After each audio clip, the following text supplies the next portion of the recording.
ఓం నమ శివాయ శ్రీమాత్రే నమ. మిత్రులకి శ్రేయభిలాషులకి అలాగే నన్ను ఎంతగా ఆదరిస్తున్న యూట్యూబ్ ప్రేక్షకులందరికీ కూడా పేరు పేరు ధన్యవాదాలు.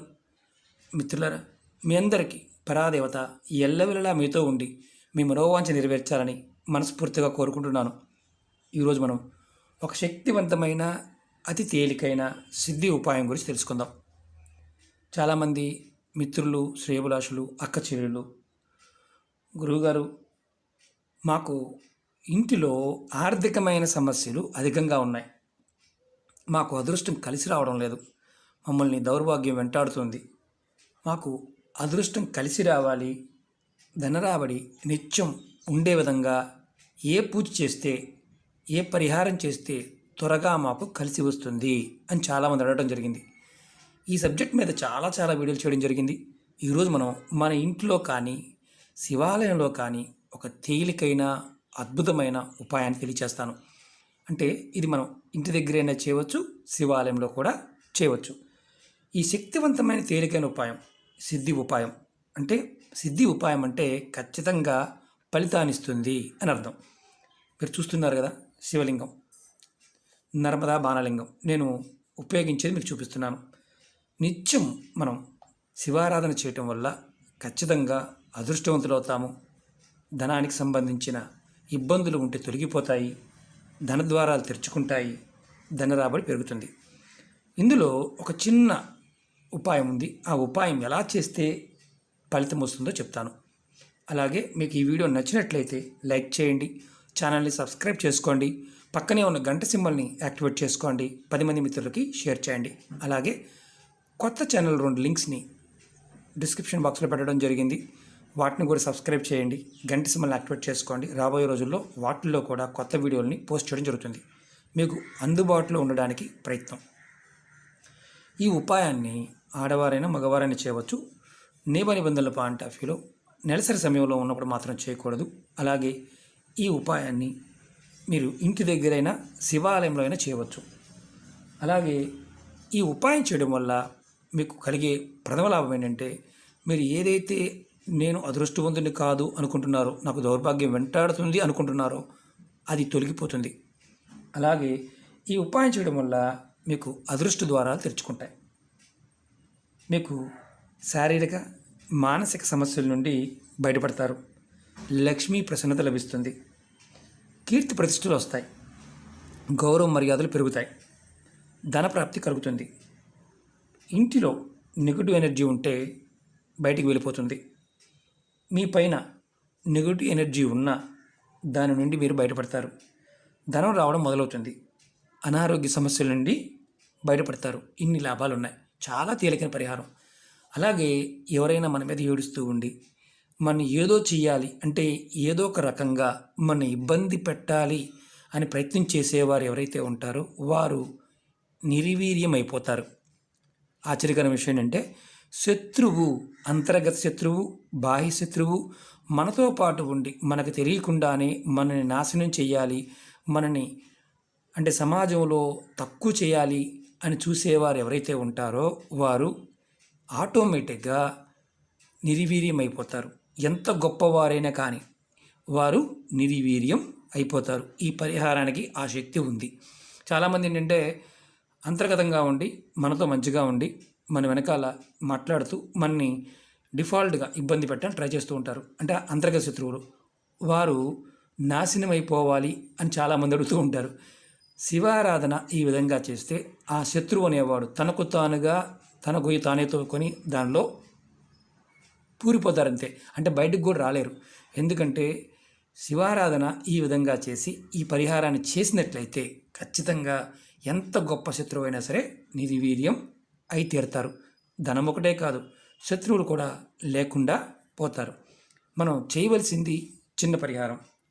ఈ ఉపాయాన్ని సోమవారం ఉదయం 5 నుండి 12 గంటలలోపు చేయవచ్చు.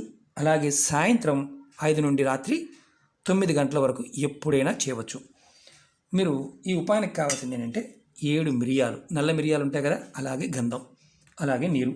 మన ఇంట్లో చిన్న బాణలింగాన్ని కానీ మన ఇంట్లో ఉన్న శివలింగానికి, నిత్య పూజ శివలింగానికి కూడా చేసుకోవచ్చు. ఓం నమ శివాయ. ఇది నర్మదా బాణలింగం. మీకు పూజా వస్తువులు అమ్మే షాపులో దొరుకుతూ ఉంటుంది. మన ఇంట్లో పెట్టుకొని చేసుకోవచ్చు. నెలసరి ఉన్నవారు మాత్రం పొరపాటు చేయవద్దు. పానపట్టం అలాగే లింగాన్ని తీసుకోండి. మీకు చూపించడం కోసం ప్లేట్లో పెట్టడం జరిగింది. మీరు ముందుగా స్నానాది కార్యక్రమాలు ముగించుకొని తర్వాత ఈ ఉపాయం చేయాలి. స్నానం చేయకుండా ఈ ఉపాయం చేయకూడదు. శివాలయంలో చేయవచ్చు లేదా మీ పూజా మందిరంలో చేయవచ్చు.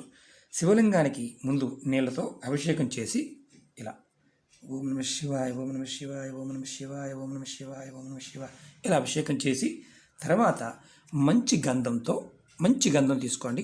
స్వామివారికి బొట్టు పెట్టండి. ఇలా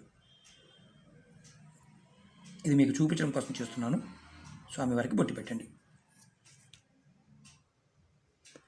గంధంతో బొట్టు పెట్టండి. బొట్టు పెట్టిన తర్వాత మీరు చేయవలసిన పని ఏంటంటే ఒక ప్లేట్ తీసుకోండి. ప్లేట్లో మీరు మిరియాలు 7 మిరియాలు తీసుకొని స్వామివారి ముందు పెట్టండి. మీకు ఒకటి గుర్తుంచుకోండి, మిరియాల్లో అత్యంత అద్భుతమైన శక్తి కలిగి ఉంటుంది. ఎన్నో ఉపాయాలు చెప్పాం. మిరియాలు మనం చాలా చాలా పరిహారాలకు వాడుతూ ఉంటాం. ఇలా 7 తీసుకోండి. నేను చూపిస్తాను. ఇదిగోండి 7 మిరియాలు తీసుకోండి. ఒక ప్లేట్లో పెట్టండి. తర్వాత మీరు ఓం నమ శివాయ అనే మంత్రాన్ని 14 సార్లు మనసులో అనుకోండి. ఇలా పెట్టిన తర్వాత ఓం నమ శివాయ, ఓం నమ శివాయ, ఓం నమ శివాయ అనుకోండి. మనసులో అనుకోండి. తర్వాత నమస్కారం చేసుకోండి.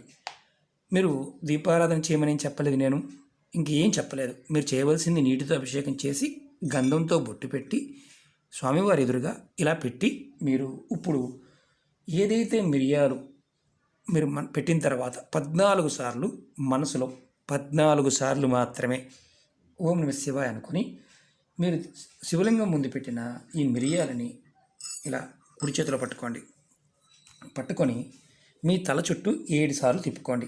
యాంటీ క్లాక్ వైజ్ అంటే ఎడమ నుంచి కుడికి. మీ తల చుట్టూతా ఎడమ నుంచి కుడికి. చిన్నపిల్లలు ఉన్నారనుకోండి, ఎవరైనా ఇబ్బంది పడుతున్నారు, అనారోగ్య సమస్యలతో బాధపడుతున్నారు, వారికి ఎవరైనా కుటుంబ సభ్యులు చేసి తిప్పవచ్చు. ఎడమ నుంచి కుడికి ఇది మీరు అనుకోండి. ఇది కుడివైపు, ఇది ఎడమవైపు. ఇలా 7 సార్లు తిప్పుకోండి. మీ అందరికి మీరుగా కూడా చేసుకోవచ్చు. తర్వాత వీటిని మీ ఇంట్లో పెరడుంటే లేదా ఖాళీ ప్రదేశం ఉన్న ఉత్తరం వైపు, మీ ఇంటి ఉత్తరం వైపు పెరల్లో మట్టి తీసి మట్టిలో వీటిని పెట్టేయండి. అలాగే మీకు పెరడు లేదు, కుండి ఉందనుకోండి, మీ ఇంట్లో ఏ దిక్కున మీరు కుండి పెట్టుకున్నారు ఉత్తరం వైపు పెట్టి, మీ ఇంటికి ఉత్తరం వైపు పెట్టి ప్రాంగణంలో వీటిని అందులో మట్టి తీసి అందులో పోసేయండి. వేసి మట్టి కప్పేయండి. ఇది గుర్తుంచుకోవాల్సింది ఏంటంటే కుండీలో అయినా సరే పెట్టవచ్చు. అది వీలు కాకపోతే మీరు రావి చెట్టు మొదల్లో మట్టి తీసి పెట్టండి. మీ ఇంట్లో మీకు అవకాశం లేదు, అలాంటప్పుడు మీరు రావి చెట్టు దగ్గరికి వెళ్ళి మొదల దగ్గర అంటే చెట్టు ప్రాంగణంలో మట్టి తీసి దాంట్లో పెట్టండి. దీనివల్ల ఎటువంటి ఇబ్బంది ఉండదు. ఈ విధంగా ఉపాయాన్ని 7 సోమవారాలు చేయండి. మిమ్మల్ని వెంటాడుతున్న దౌర్భాగ్యం తొలగిపోతుంది. అదృష్ట ద్వారాలు తెరుచుకుంటాయి. ధనరాబడి పెరుగుతుంది. మీకు తెలియకుండా మీ మీద శత్రుత్వం వహించి మిమ్మల్ని ఇబ్బంది పెట్టాలని, మిమ్మల్ని నాశనం చేయాలని, మిమ్మల్ని ఏదో ఒకటి చేసి మిమ్మల్ని అబాసుపాలు చేయాలని ఎవరైతే ప్రయత్నిస్తున్నారో వాళ్ళు ఆటోమేటిక్గా నిర్వీర్యమైపోతారు. చాలా చిత్రంగా అనిపించవచ్చు. ప్రయత్నం చేస్తే మీకు అర్థమవుతుంది. ఎంత గొప్ప శత్రువు అయినా సరే, బలవంతుడైనా ధనవంతుడైనా ఎవరైనా సరే వారు నిర్వీర్యం అయిపోతారు. అలాగే మిమ్మల్ని ఏదైతే అడ్డుకుంటున్నాయో అంటే మీ జాతకరీత్యా ఉన్న ఇబ్బందుల వల్ల, గ్రహస్థితి వల్ల మీరు ఎదుర్కొంటున్న ఇబ్బందులు, ఆర్థిక ఇబ్బందులు అంటే ధనానికి సంబంధించిన ఇబ్బందులు ఏదైతే ఉన్నాయో మెల్లమెల్లగా తొలగిపోతాయి. ఇది కంపల్సరిగా 7 శనివారాలు చేయాలి. ఇది సిద్ధి ఉపాయం. మీరు అనుమానం ఉంటుంది, ఇంకేం చేయాల్సిన అవసరం లేదు, నీరు పోయటం, ఇలా ఓం నమః శివాయకు నీరు పోయటం, అలాగే గంధాన్ని బొట్టుగా పెట్టడం. స్వామివారికి ఈ ఒక్క చిన్న పరిహారం ఇంటి దగ్గర చేసినా మీరు ఖచ్చితంగా మీ జీవితంలో అద్భుతమైన మార్పుల్ని చూస్తారు. మిత్రులారా, ఎన్నో పరిహారాలు అందరూ అన్నీ చేయలేరు. కొంతమందికి నేను పదే చెప్తూ ఉంటాను, మీరు చేయగలిగేది చేయమని, మీ మనసుకు చేయాలనిపిస్తే చేయండి. మీకు సగం చేసి ఏది వదిలేమాకండి. ఎందుకంటే ప్రాకృతికమైన శక్తి, పదార్థము, సమయము అది మన మనసుని ప్రేరేపించినప్పుడు మనలో ఉన్న ఈశ్వరుడు దానికి అంటే మనలో ఉన్న ఈశ్వరతత్వం ఎప్పుడైతే ప్రకృతికి మనకి సింక్ అవుతుందో అంటే కలిసి అంటే నమ్మి మనం మానసికంగా నమ్మి కలిసి ముందుకు వెళ్తామో అప్పుడు మాత్రమే ఏదైనా సాధించగలుగుతాం. మనం నమ్మకం లేకుండా ఏది చేయకూడదు. నమ్మకం ఉన్నప్పుడు మాత్రమే ప్రయత్నం చేయాలి. అపనమ్మకం ఉన్నవాడికి పొరపాటును కూడా ఏ ఉపాయము ఫలితాన్ని ఇవ్వదు. అలాగే ఉపాయాలు చేస్తూ మనం ఏ వ్యక్తినైనా లేకపోతే ఎవరినైనా ఇబ్బంది పెట్టాలని మనం ప్రయత్నం చేస్తే దానివల్ల మనం చేసిన ఫలితం అవతల పడికి వెళ్ళిపోతుంది.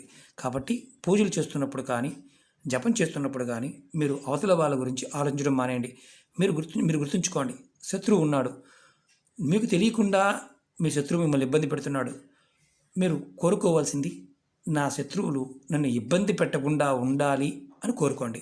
అంతేకాని వాడికి అలా అయిపోవాలి ఎలా అయిపోవాలి మాత్రం కోరుకోమాకండి. ఎందుకంటే మీ మనసు బలంగా ఆ విషయం మీద ఉన్నప్పుడు భగవంతుడికి అది మాత్రమే కనిపిస్తుంది, ఇంకేం కనిపించదు. కాబట్టి మీరు కోరుకునేటప్పుడు కూడా చాలా జాగ్రత్తగా కోరుకోండి.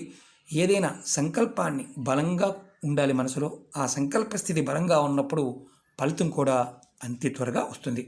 ఈ చిన్న పరిహారం చేసి చూడండి, సిద్ధి ఉపాయం కాబట్టి ఖచ్చితంగా ఫలితం ఉంటుంది.